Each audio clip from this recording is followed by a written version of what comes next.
Hi everyone. We're privileged this morning to be in conversation with Riaan van Riaan, Discovery Life CEO. For some background on Riaan before we get into the conversation, Riaan joined Discovery Health back in 1999, and a short while later, Discovery launched its life company, effectively expanding the Discovery group of companies. Riaan was elected to be a part of the Discovery Life company and head up the actuarial valuations function.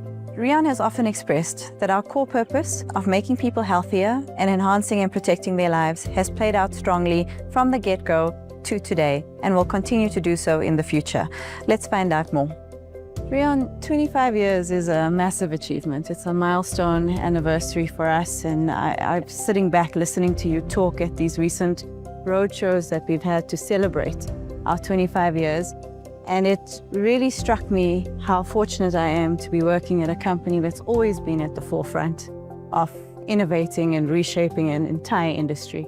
What for you is a standout moment in our tenure in reshaping the industry? Yeah, there are many. I think that when we think back of Discovery Life's evolution and its growth, you can almost categorize it in three distinct phases. I mean, the first phase was where Discovery Life entered the life insurance space. It truly disrupted the market. So at the time, the market was dominated by the old style universal life insurance policies, linking protection and investment, and it was kind of confounded in one. We took a bold step by separating protection from investment, and I think that completely disrupted the market. So that was a standout moment. I think really that launched into the market. And I think then the next phase was all about what became to known as shared value insurance, how we embraced our core purpose of making people healthier and seeing that play out in action, really seeing how we make people healthier, how that leads to lower claims, better benefits for our customers, and how that really developed.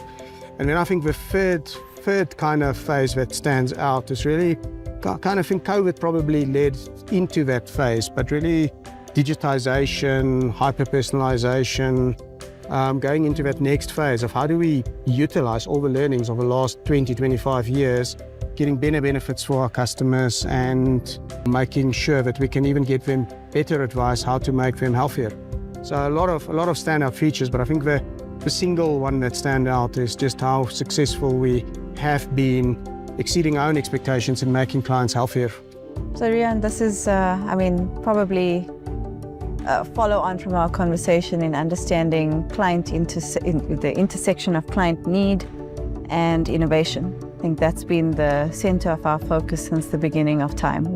Does the market actually need? What do clients need? And then where does innovation fit in making that happen? How has that played out over time? You've just been walking me through your first documents that, at the inception of the business and the life fund and the beautiful onion that we built. Our audience might need to understand what I mean about onion, so I'll let you take over and explain that to us.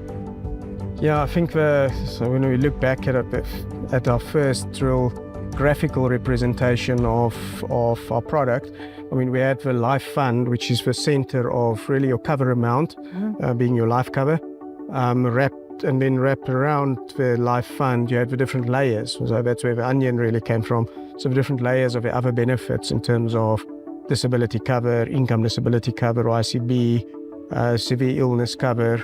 And I think what's also important, we really focused on redefining each part of that cover available to the customer. So when it came to severe illness, we introduced whole body coverage, the richest benefits available to our customers, severity-based payments, really redefining each one of those benefits to say not only focus on the structure, but literally each benefit, disability, ICB, severe illness, what are the broadest coverage that we can give our customers, and redefining the whole sector. I think the other thing that stood out to me, if you also look back at that onion construct, right from the start, vitality was at the base of it. So I think that developed over time, but from day one, the whole concept of making customers healthier was embedded in the product. And that kind of was the start of just how do you build on that and digitize the business further. Life insurance has historically been something you print on a contract.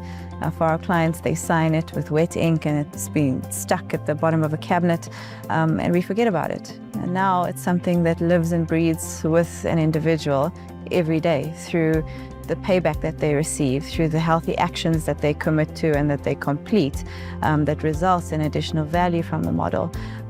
This is something that the world has never seen before. How do you view it as a product that's shaped an entire industry? Not just what we do here in-house and in this building, but we really have shaped an entire industry to start thinking in this direction. No, I think it's a good point, and you're spot on. So I mean, the shared value model has been really the backbone of globalizing Vitality internationally. So the whole concept of making people healthier is at the back of it. It's globalized the product. I think just worldwide we see the impact, and in the different markets, if you analyze the data, it is profound. You know, where we see their impact in every single market, where you get customers to engage, where risk improves, where claims reduce, you can offer them better benefits and reduce the cost of insurance to the insurer, just really creating that virtuous cycle. I'm very excited about the partnership of Vitality AI and Google. I think just globally the insights and the power that brings in terms of understanding the data and enabling that data to manifest in real concrete actions to customers to clearly understand and make them healthier. I think that's going to be phenomenal. It's going to be the next phase of life insurance, not only in South Africa but globally. Riaan, digitization has a meaning in this world where clients can almost, confront their truths themselves, find out what they need, research. It's all in the palm of our hands at the moment. It does place a certain amount of almost fear in the minds of our strongest supporters who've been our advisors over the years, that this replaces them. But I've never felt more strongly that the advice is needed now more than ever before. What is your feeling around financial advisors and the life insurance industry today? No, I fully agree that advice has never been more needed and more relevant. So with digitization and this information overflow that's easily available, also comes the risk of disinformation. You need strong advice, the best advice, experience to really cut through the noise and give pertinent, specific advice to an individual. I think there's a big risk in just relying on digitization. I think advice is here to stay. It's never been more relevant. And I think on that note, Riaan, you've expressed it many times over the last year and over the last years that it is not without them that we can do what we do. They are the fundamental backbone of what we do. Any messages to our advisors and our supporters out there? Yeah, I'd really like to thank our advisors. I mean, they've been the backbone in the growth of Discovery Life. We couldn't have built a business without them, policy by policy, on the back of good advice. They keep us on our toes where we need to innovate more, where we need to move faster. So it's been an incredible partnership, and I just thank you to all our advisors. And we're looking forward to continuing this journey for many years to come. I can't think of a better note to end on. And Riaan, thank you so much for your time today. It's been a pleasure working with you, and I'm truly looking forward to what's to come in the next 25, 50, 100 years. Thanks, Cash.